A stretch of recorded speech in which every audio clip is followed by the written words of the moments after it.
앞부분의 요약이나 설명은 따로 하지 않으니 일부에 이어서 시청해 주시기 바랍니다.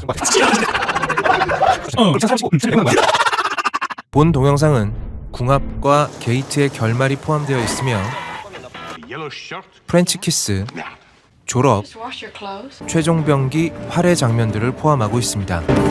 특히 졸업은 결말 장면이 들어있으니 1967년에 만들어진 영화 졸업의 스포일러가 싫으신 분은 참고하시기 바랍니다.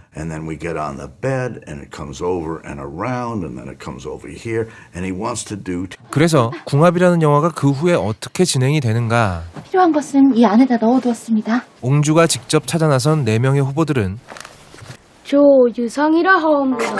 한 명은 먹개비 초딩 도령이었고 너로구나. 두 번째는 꽃미남 바람둥이 남봉꾼이었습니다. 큰일 날 소리. 세 번째 후보는 알고 보니 사람 쳐서 병신 만드는 습관이 있는 사이코 또라이였고 네 번째는 부마 자리를 이용해 왕권을 장악하려는 비리 세력들의 얼굴마담이었습니다. 무엇이든 될 것이옵니다. 두 번째 남봉꾼이랑 어떻게 둘이 엮일 뻔도 하는데요. 이승기가 자기가 입술 박치기 했던 여자가 그 여자 꽁냥거리는 게 벨이 꼴려서 가까이 하지 마시오. 냅다 초를 쳐버립니다. 죄다 모여 있어서 결국 사고수로 단명하거나 만 2년 안에 그리고 대역죄를 저질러서 사지가 찍히는 능지처참을. 영화 초반 본인이 잡으러 갔던 사기꾼이 하던 짓이랑 어디 있겠어? 이유? 당신 잡으러 온 사람이요. 정확하게 같은 짓을 한 거죠. 사기를 친 겁니다. 비교하기조차 미안하지만 영화 관상이 관상이라는 소재를 얼마나 진지하게 다루고 영화의 중심 줄거리에 녹여서 잘 써먹었는지를 생각해 본다면 이자가 진정 역적이상이다. 이 영화가 궁합이라는 소재를 어떻게 다루고 있는지 바로 보이죠. 술맛 떨어지게. 그리고 송강호의 관상풀이는 전문 용어를 남발하지 않아서 누구나 알아들을 수 있었습니다. 뜻하니 높고 둥그러야 하고 눈은 해와 달을 뜻하니 맑고 빛나야 하는 것이지요. 그런데 이승기가 짓거려대는 말들은 도통 알아들을 수가 없죠. 불이 쇠를 당하지 못하고 묘와 유 또한 충살이니. 그게 뭔데? 뭐 안창살 옆에 있는 건가? 두 사람의 궁합은 사람을 잃고 재물을 잃는 추고 원진쌀과 처자식의 운이 부족하여 흉이 되는 자미 원진쌀로. 원진쌀은 또 뭐야? 뭐 정부미 같은 건가?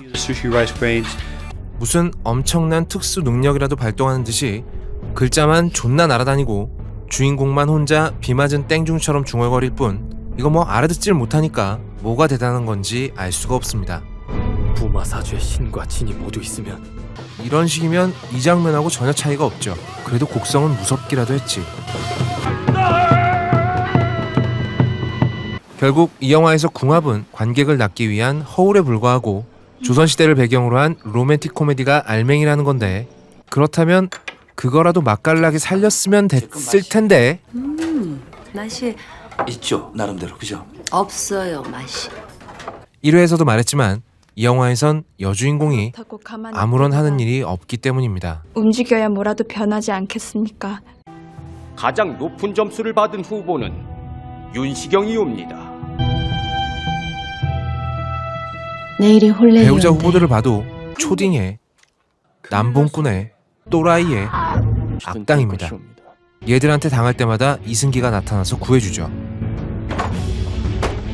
그렇다면 옹주가 누구랑 되겠습니까? 이런 장면도 있습니다. 신분을 속이고 걸밖에 나온 옹주가 이상한 놈한테 걸려서 죽을 뻔하는데요. 알려주시오. 왜 자기가 옹주라고 말을 안 하는 걸까요? 매저키스트인가요? 지금 산채로 입이 찢길 판인데 자기가 왕족이라고 말을 해야죠. 내가 누군지 알고 이러는 것이냐? 목숨을 부지하고 싶다면 지금이라도 당장 굴어라. 그러나 선화 옹주는 그럴 수가 없습니다. 이승기가 구하러 올 때까지 기다려야 하기 때문이죠.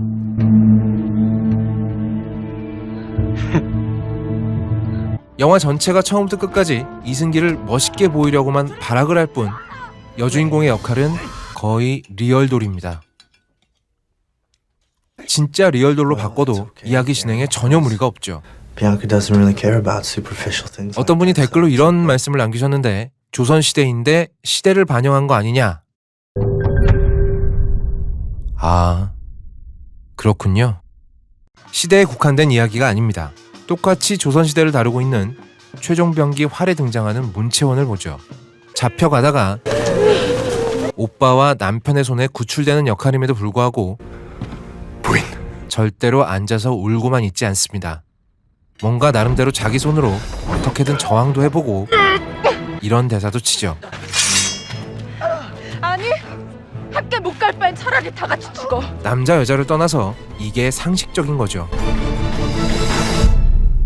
남성 여성에 관련된 이야기도 아니고요. 로맨틱 코미디 영화에 등장하는 주인공 캐릭터가 이 정도로 수동적이면 영화가 재미가 없다는 말입니다. Is that so hard to understand even for a person such as yourself? 이승기가 주연했던 오늘의 연애라는 영화 역시 남자 주인공이 영화 내내 여주인공한테 호구 잡히고 얻어 터지고 질질 끌려만 다니니까 도대체 재미라고는 전혀 없죠. 지금은 2018년입니다. 다른 장르도 아니고 같은 장르에서 무려 64년 전에 만든 고전 영화만큼 세련된 여성의 역할을 바라는 게 그게 그렇게 과한 요구는 아닐 겁니다.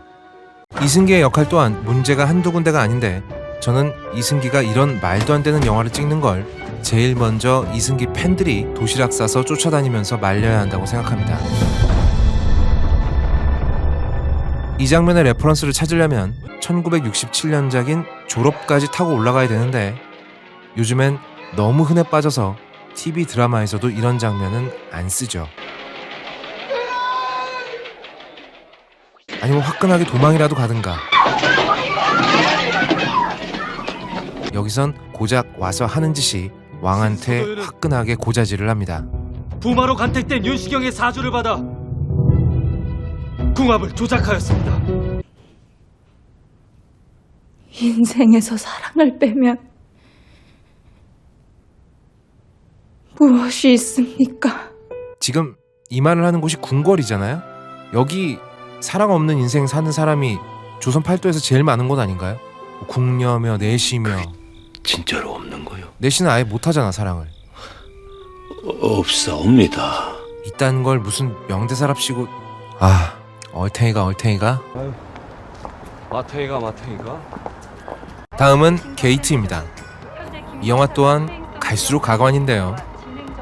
얘들이 금고를 터는 장면을 보면 이 해커라는 애가 어차피 내가 다 지울 수 있어. 오케이. 태블릿 PC를 몇 번 들고 만지작거리더니만 아니 근데 이 CG는 무슨 CG 업체 파업 세일하는 데서 특가로 만든 겁니까?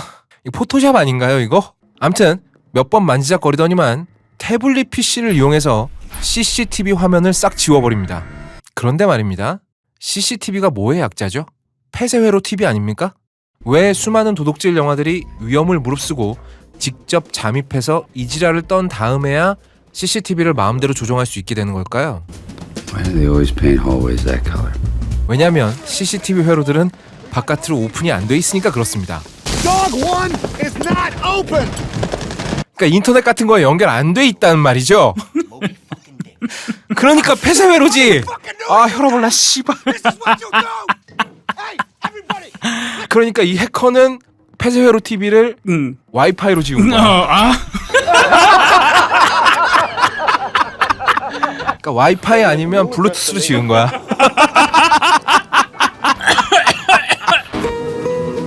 왜 차라리 통성기도에서 지웠다 그러지? 어쨌든 이 오합지졸들은 바바리거리 짜장면 배달부를 유혹해서 짜장면에 수면제를 넣고 이걸 먹은 건달들이 잠든 사이에 금고를 턴다는 사상 초유의 절도 계획을 세워서 이대로 실행합니다. 심지어 성공하죠. 그러나 차량에 달려있던 블랙박스 화면 때문에 발각되고 마는데요.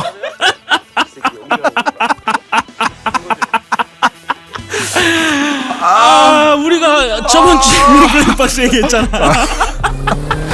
그러니까 한강공원에는 한 100여 대의 차에 한 대 하나도 없던 블랙박스가 여기서 갑자기 튀어나와.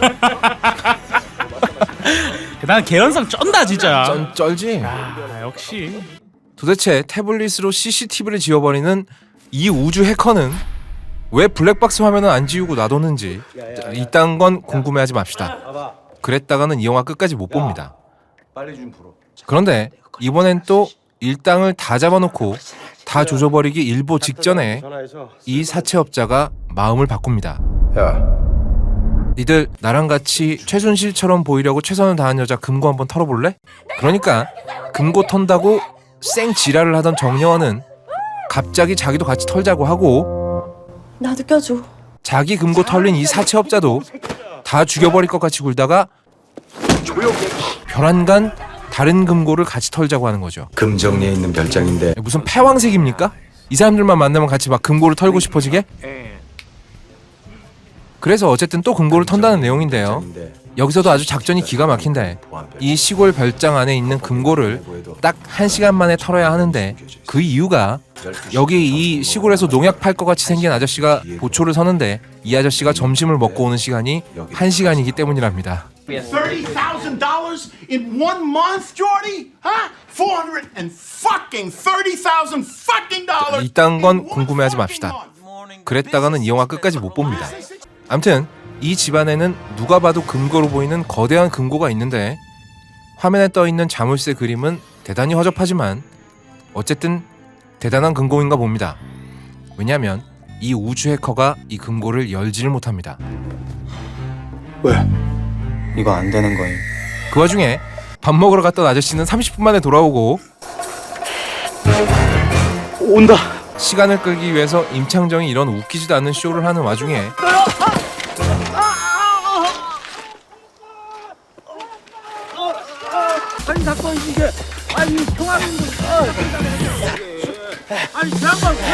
이 우주 해커가 어딘가로 전화를 겁니다. 그리고 나더니만 택시를 타고 누군가가 나타났는데 글쎄 이 사람이 얘 엄마입니다. 엄마. 얘는 금고가 안 열리니까 엄카를 쓴 거예요. 그것도 그건데 이 엄마는 도대체 어디 계시다가 온 거죠? 어디 계셨길래 전화를 끊자마자 오신 거예요? 뭐 옆 동네 사시나? 암튼 이 데우스 엑스 마더가 나타나서 금고를 확 열어젖히고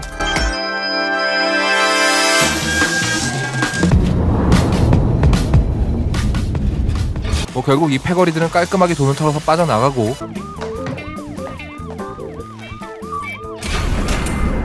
타이밍 한번 기가 막히네. 문 닫힌다. 문. 사채업자만 남아서 유사 최순실에게 험한 꼴을 당한다. 뭐 이런 내용이고요. 교통사고로 기억을 잃었던 임창정은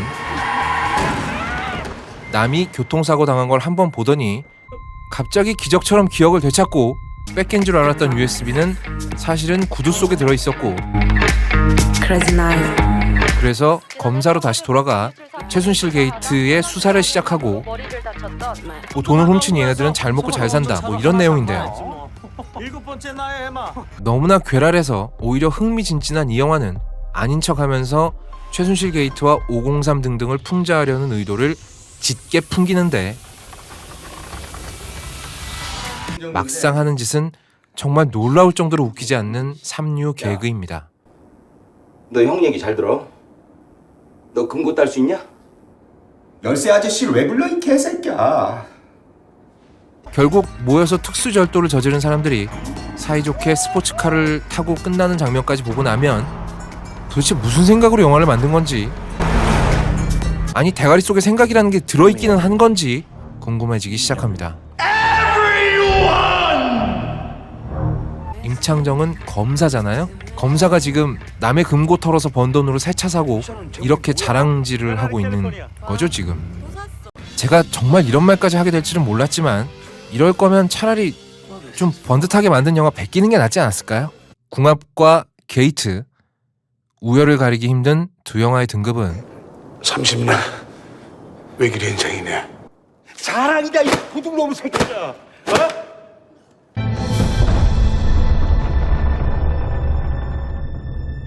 썩은 내가 나요. 썩은 내가. 을 드립니다. 진짜 가관이다. 가관이야. 저희 걸작서는 여러분들에게 추천과 구독을 강요하지 않습니다. Creativity. Lay your palm flat on that tabletop. What's it gonna be? May I lift the hands off the tabletop in order to remove my billfold? 강요하지 않습니다. 구걸합니다. 제발 도와주세요. 제발 눌러주세요. 뭘? 이걸. 그리고 이걸.